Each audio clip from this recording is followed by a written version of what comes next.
Today I will talk about why trucks crash and burn. Research on autonomous or self-driving vehicles has found driving is about situational awareness.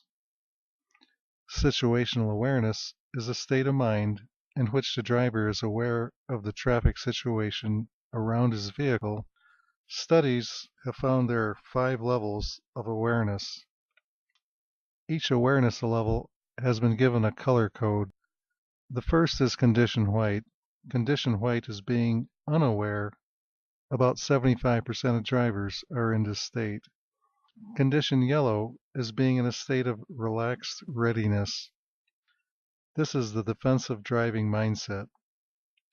Condition orange is focused awareness. Something gets your attention. Something is not normal, not right. Condition red is high alert.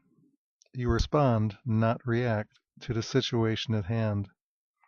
And last is condition black. This is a panic-induced paralysis. You freeze up and cannot respond. You become a victim or a statistic. Thank you for watching. Please like or subscribe.